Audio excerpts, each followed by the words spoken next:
मुलांच्या आणि तरुणांच्या सर्जनशीलतेला चालना देण्याचं काम खुला आसमान हे मुक्त व्यासपीठ गेली काही वर्ष अथकपणे करत आहे. चित्रकला ही एक वैश्विक भाषा आहे हे आपण सर्वजण जाणतो. अशा या रंगांच्या सुंदर दुनियेतून जाणीवा आणि कल्पनाशक्ती साकार करण्यासाठी खुला आसमान व्हिडिओजच्या माध्यमातून नवनवीन कल्पना आपल्यासमोर आणत आहे. एलिमेंटरी व इंटरमिजिएट ड्रॉइंग ग्रेड परीक्षेतील महत्त्वाचा विषय म्हणजे स्मरणचित्र. स्मरणचित्र म्हणजे एखाद्या प्रसंगाचं स्मरण करून काढलेलं चित्र. यामध्ये दिलेल्या प्रसंगावर आधारित चित्रण करणे अपेक्षित असते. चित्रात 3 ते 5 मानवाकृती, सभोवतालचे घटक आणि योग्य पार्श्वभूमी काढणे आवश्यक असते. ज्या कागदावर आपण चित्र काढणार आहोत त्या कागदाचा आकार लक्षात घेऊन विषयाचे कच्चे रेखाटन करावे. काही वेळा विद्यार्थी चित्र रेखाटताना मुख्य विषयाचा आकार फारच लहान रेखाटतात. त्यामुळे कागदाचा मोठा भाग मोकळा राहतो. हे टाळावे. मानवाकृतींचे आकार छोटे असू नयेत.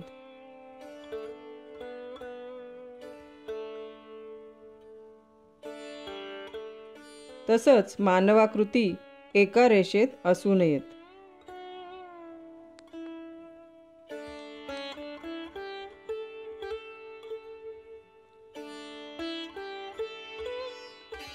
आता दुसरं उदाहरण बघतोय आपण. यामध्ये काही मुलं खेळताना दाखवूया. आकृतीचा हात, पाय चित्राच्या बाहेर जाऊ देऊ नयेत. म्हणजेच अशा पद्धतीने अर्धवट आकृत्या काढू नयेत.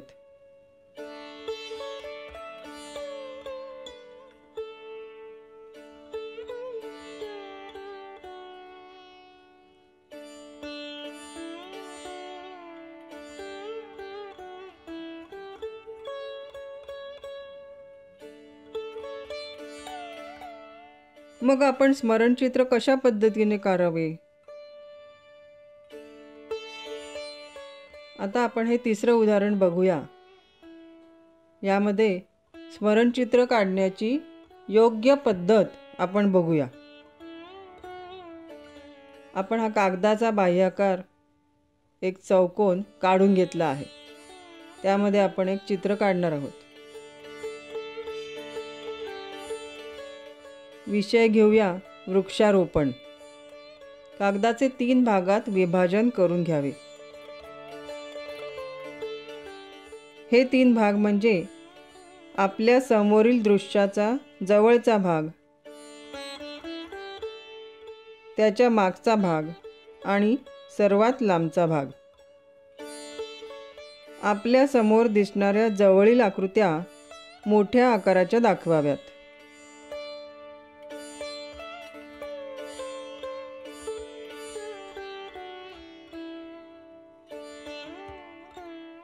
थोड्या लांब दिसणाऱ्या आकृत्या आकाराने थोड्या छोट्या दाखवाव्यात.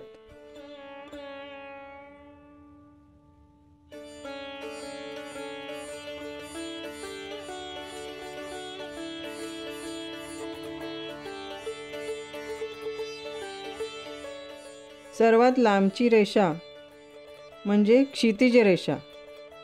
तेथे लांबवरची घरे, झाडे किंवा विषयाप्रमाणे योग्य आकारांची मांडणी करावी.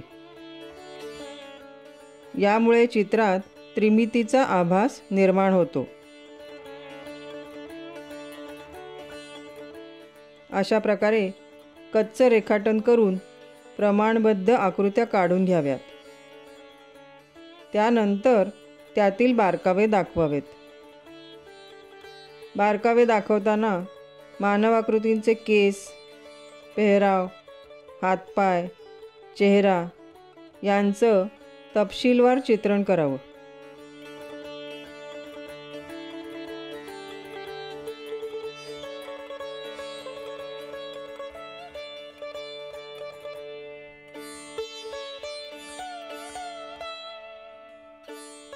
मात्र हे रेखाटन शीघ्र पद्धतीने करावं. यानंतर रंगकाम करण्यासाठी भरपूर वेळ शिल्लक राहिला पाहिजे. परीक्षेत या विषयासाठी 2 तासांचा वेळ दिला जातो. यापैकी 20 ते 25 मिनिटात पेन्सिलीचे रेखाटन पूर्ण करावे. म्हणजे उरलेला वेळ रंगकामासाठी वापरता येईल. यासाठी विविध मानवी हालचालींच्या शीघ्र रेखाटनाचा सराव करावा. स्मरणचित्राच्या शीघ्र रंगकामाचा सुद्धा सराव करावा लागतो. चित्र रंगवण्यासाठी आपण ऑइल पेस्टल्स, वॅक्स क्रेयॉन्स, जलरंग, पोस्टर कलर्स, रंगीत पेन्सिली, रंगीत शाई किंवा परिसरातील उपलब्ध रंग यासारख्या रंगमाध्यमांचा स्वतंत्रपणे किंवा अनेक माध्यमे एकत्रितपणेही वापरू शकतो. आकर्षक रंगसंगतीने चित्राचं रंगकाम करावं.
आता आपण पुढचा विषय बघणार आहोत.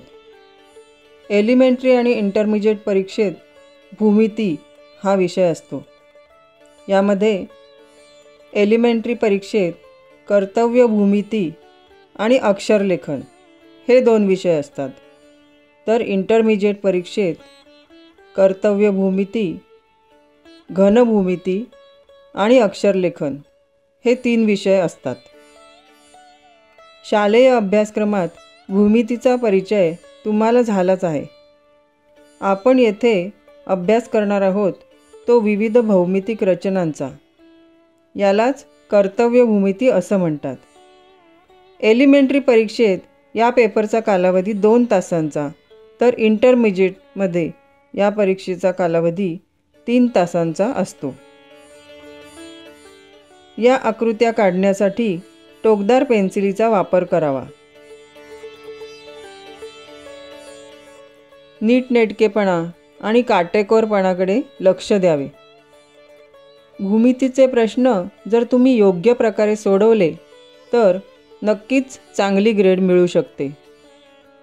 यामध्ये पुढील प्रकारचे प्रश्न असतात: रेषा विभाजन करणे, कोनाचे समान भाग करणे, त्रिकोण चौरस काढणे, वर्तुळाचे समान भाग करणे इत्यादी.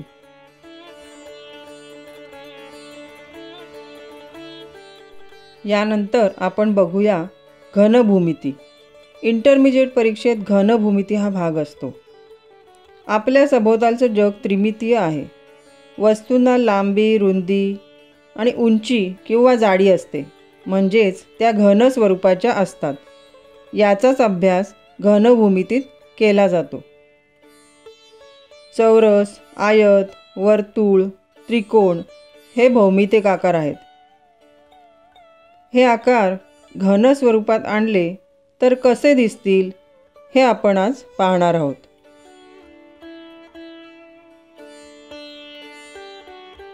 चौरस. आपण एक चौरस काढून घेतला आहे. याला आपण घन स्वरूपात काढूया.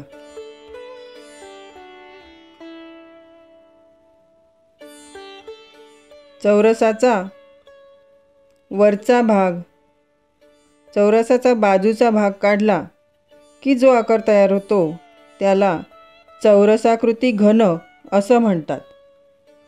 चौरसाकृती घन म्हणजेच इंग्लिशमध्ये त्याला क्यूब असं म्हणतात.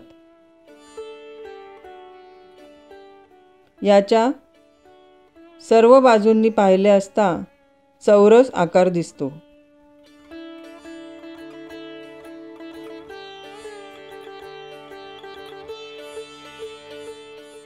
त्यानंतर आपण चतुष्कोणाकृती घन काढून बघणार आहोत. याचा वरचा भाग आणि खालचा भाग चौरसाकृती असतो आणि उभे 4 भाग आयताकृती असतात.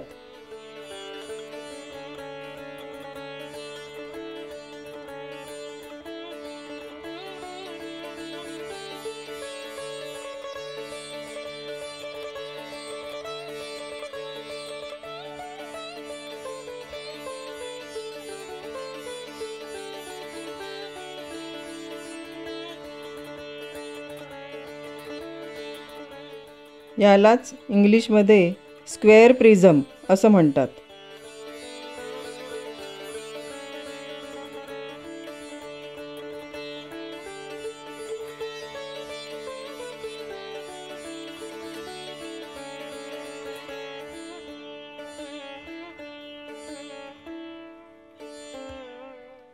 यानंतर आपण काढूया दंडगोल. दंडगोल म्हणजे सिलेंडर. याचा वरचा भाग आणि खालचा भाग लंबगोल दिसतो. मधला भाग पाईपसारखा गोल असतो. यात वर्तुळ आणि आयत या 2 आकारांपासून दंडगोल तयार होतो. चतुष्कोणाकृती घन यामध्ये चौरस आणि आयतापासून हा चतुष्कोणाकृती घन तयार होतो. चौरसाकृती घनमध्ये सर्व आकार चौरसाकृतीच वापरले जातात.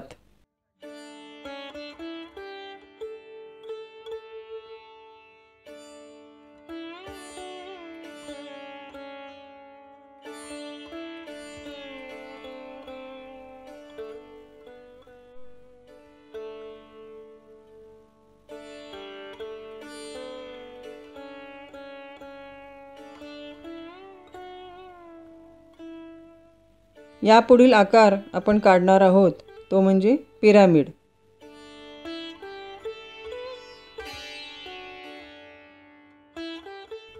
पिरामिडला सूची असं म्हणतात. पिरामिडचा खालील पाया चौरस असतो आणि वरील भाग त्रिकोणाकृती असतात.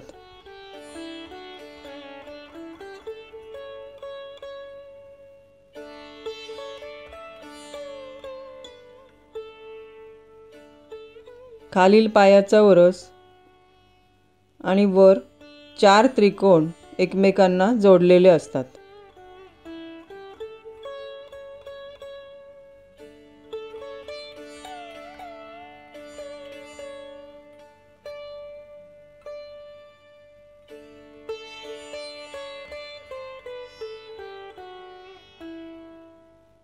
यानंतर आपण काढूया शंकू. शंकू म्हणजेच कोन. शंकूचा आकार वर त्रिकोणी आणि खाली वर्तुळाकृती असतो.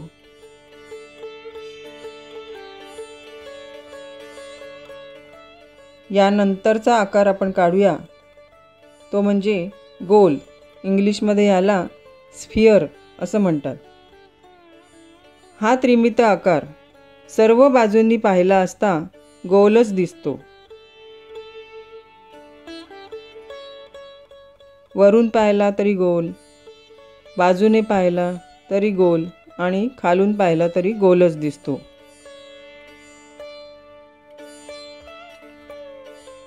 आपण वेगवेगळे आकार काढून पाहिले. सुरुवातीला पाहिला चौरसाकृती घन. त्यानंतर आपण पाहिला चतुष्कोणाकृती घन.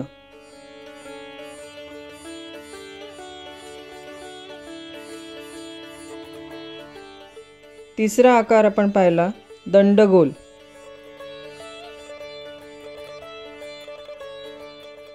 चौथा आकार सूची म्हणजेच पिरामिड.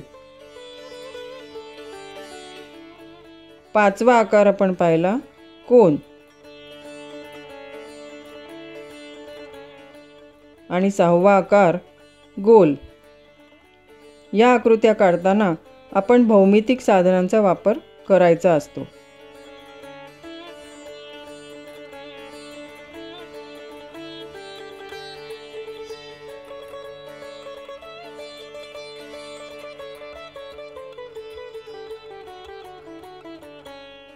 आपल्याकडे ही कंपास पेटी असावी लागते.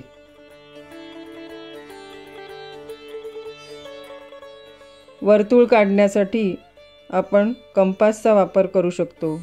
रेषा काढण्यासाठी पट्टीचा वापर करायचा.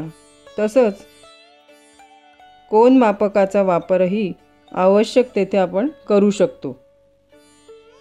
यानंतरचा भाग आपण शिकणार आहोत तो म्हणजे अक्षरलेखन. एलिमेंटरी आणि इंटरमिजिएटच्या भूमिती विभागात अक्षरलेखनाचा समावेश असतो. यात दिलेला शब्द त्याच्या अर्थाला अनुसरून किंवा मुक्ताविष्कार पद्धतीने रेखाटायचा असतो. भूमितीचे प्रश्न आपण जिथे सोडवणार आहोत त्याच उत्तरपत्रिकेच्या मागील बाजूला अक्षरलेखन करायचं असतं. आपण एक अक्षरलेखनाचा नमुना चित्रित करून पाहूया. शब्द आहे उत्सव. प्रथम आपण मुक्ताविष्कार पद्धतीने याचं रेखाटन करून घेत आहोत. आधी एकेरी रेषेमध्ये आपण शब्द लिहून घेतला. त्यानंतर आपण रेषा दुहेरी करून घेऊया.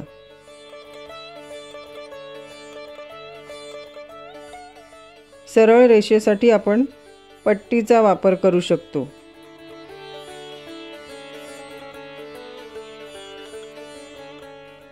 इतर वेळी आवश्यक असल्यास आपण भौमितिक साधनही यामध्ये वापरू शकतो.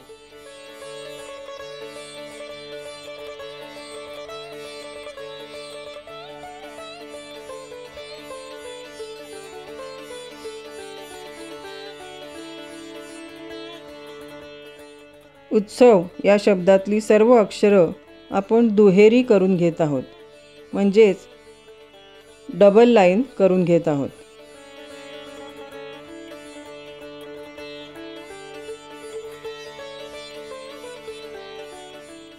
तसंच त्या शब्दावर जी आपण रेषा काढली आहे ती सुद्धा आपण दुहेरी करून घेतली आहे. आता यानंतर अक्षरांना जर जाडी दाखवायची असेल तर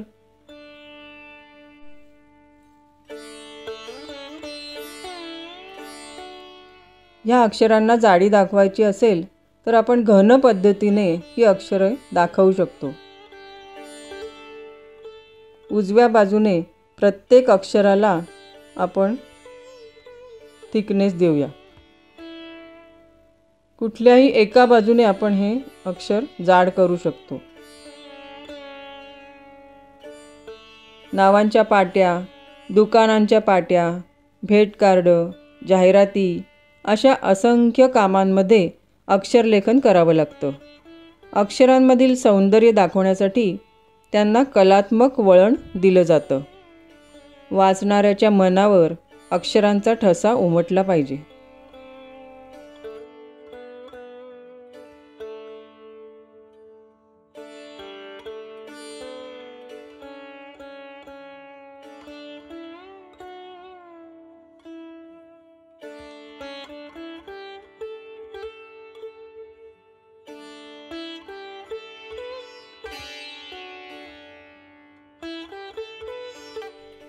आपण जिथे अक्षरांना जाडी दाखवली आहे तो भाग पेन्सिलीने गडद करून घेऊया.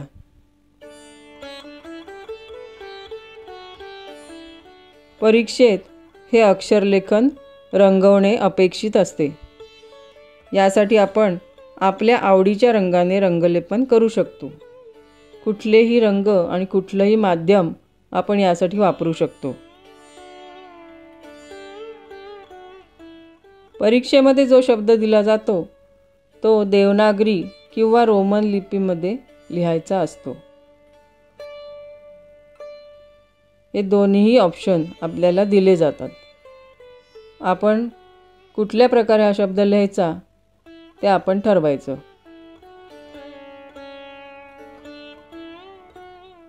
आत्ता आपण हा नमुना बघतोय.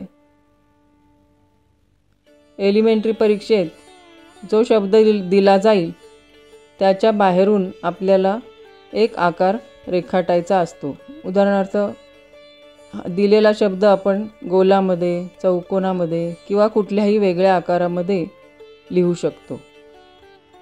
तर इंटरमिजिएट परीक्षेत मात्र दिलेल्या शब्दाच्या बाहेरील आकारसुद्धा मापाप्रमाणे सांगितलेला असतो. तो आकार काढून घेऊन त्यानंतर त्यामध्ये दिलेला शब्द लिहायचा असतो.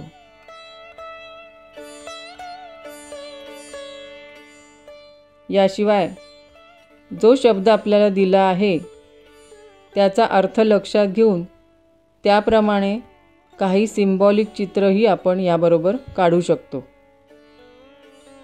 उत्सव हा शब्द आपण देवनागरी मराठीमध्ये लिहिला आहे.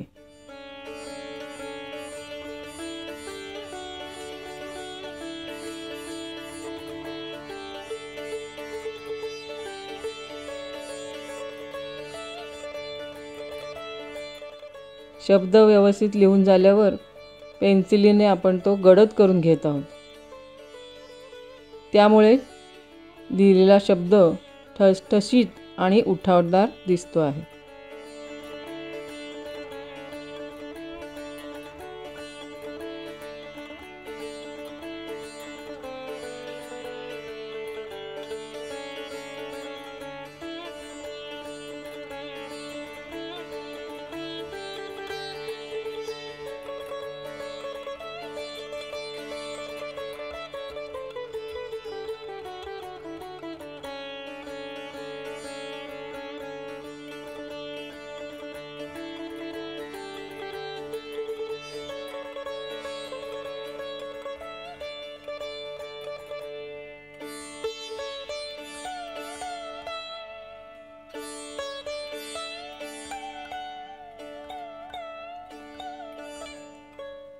उत्सव याला इंग्लिशमध्ये फेस्टिवल असं म्हणतात. हा शब्द इंग्रजीमध्ये फेस्टिवल असा लिहिण्यास सांगितलं जाऊ शकतं. फेस्टिवल हा शब्द आपण लिहून पाहूया. सुरुवातीला शब्दाचं कच्चं रेखाटन करून घेऊया. सर्व अक्षरं एकाच रेषेत येण्यासाठी वरची रेषा आणि खालची रेषा आखून घेतली आहे. त्यात अक्षरे बसवली म्हणजे सर्व अक्षरांची उंची सारखी येईल. उंचीबरोबरच सर्व अक्षरांची रुंदीही सारखी असावी. एक अक्षर बारीक आणि एक अक्षर खूप रुंद असं नसावं.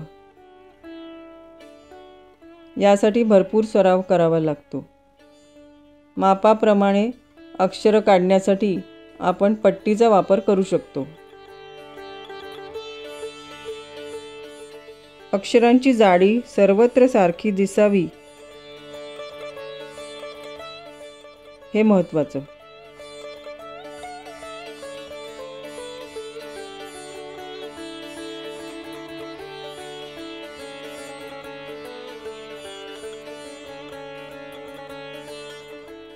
आता हा शब्द आपण डबल रेषा काढून घेत आहोत. आधी एकेरी रेषेने आपण हा शब्द लिहून घेतला. आता ती अक्षरं ठसठशीत आणि व्यवस्थित दिसण्यासाठी आपण दुहेरी रेषेने हा शब्द लिहून घेत आहोत. वाटल्यास आपण यासाठी पट्टीचा वापरही करू शकतो.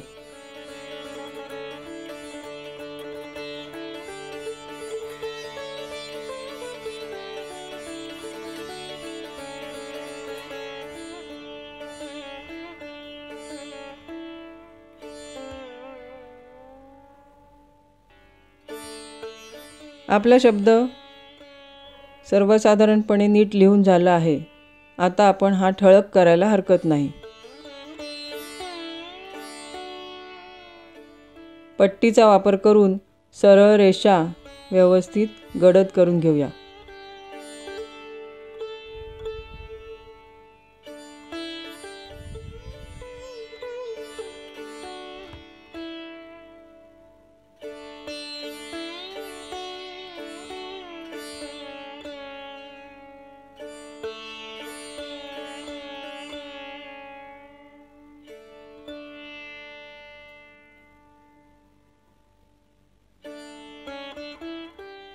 सर्वात प्रथम आपण उभ्या रेषा करून घेतल्या. आता पट्टीच्या आधाराने आपण आडव्या रेषा करून घेऊया.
या अक्षरांच्या मागे आपण अक्षरांची सावली पडली आहे असंही दाखवू शकतो. विविध शब्दांचा कलात्मक रीतीने रेखाटन करण्याचा सराव करावा. अभ्यासासाठी म्हणून वर्तमानपत्रातील आणि मासिकांमधील जाहिरातींचे नमुने आपण अभ्यासू शकतो.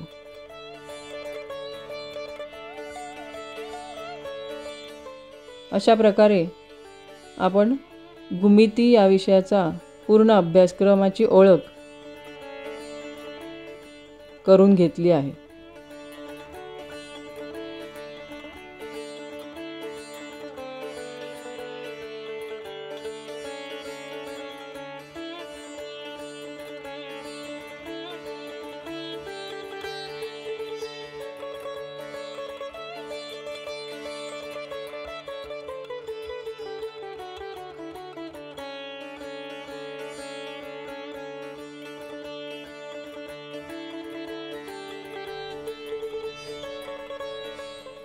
या माहितीचा परीक्षेत देताना तुम्हाला नक्कीच उपयोग होईल.